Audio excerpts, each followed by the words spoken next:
So hello, this is a video about placing a white NHS crown. So before we get into this, what we need to discuss, of course, is we need to address the elephants in the room here. So we look at this case and we know that this isn't the most perfect dentition. And we also know that this isn't the perfect crown, okay? But in this case, this patient wasn't too fussed about something fancy. He just wanted something functional. So in this case, you might get people who say, oh, well, it doesn't look perfect, it doesn't look this. To the patient, it was white, it's gone on a root canal tooth, and it's functional and it's doing its job.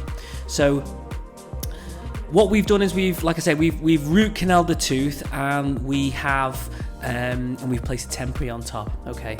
And again, the temporary doesn't look perfect, and the contact point between the temporary crown and the distal tooth isn't the best, and I'll hold my hands up and say that. But to the patient, more than happy. So what I'm going to do now is I am going to just jimmy this temporary off, and when I say jimmy, I'm just going to sort of lever it off. This temporary is used, we've used Luxatemp, and we've used Temp Bond, okay, white Temp Bond. So sometimes with these, the sort of resistance form of the preparation is so much that you can't get the crown off. But in this case, we've pulled it off quite easily, and the patient likes to have a little feel with their tongue to see what it feels like. And there I've just removed some of the food packing distally, and now I'm using a ultrasonic tip to just clean up the prep nicely.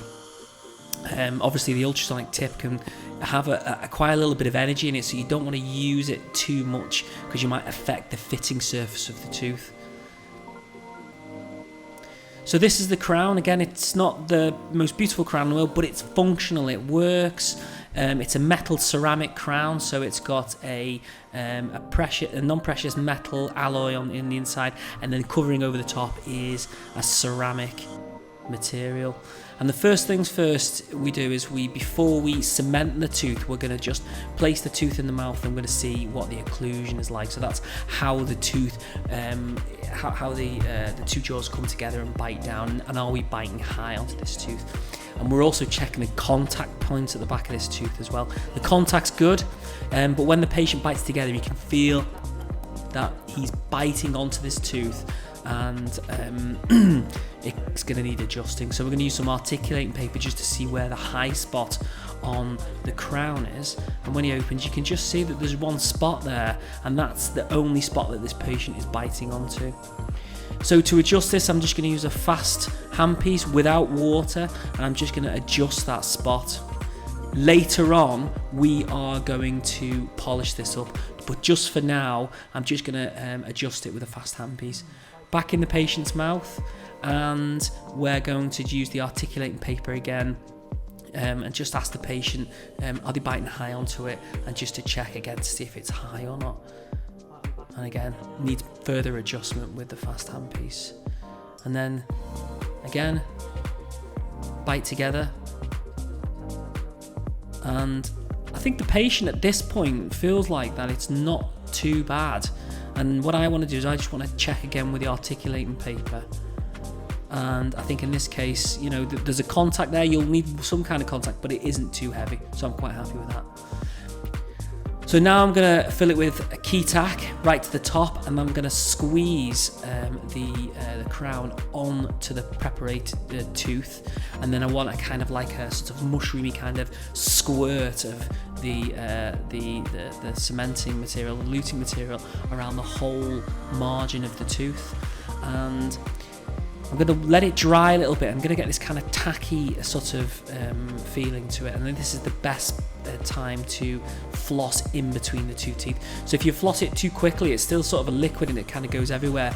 And if you don't floss it in time, if you wait for it to set, then it'll set too hard for it to come out the edges.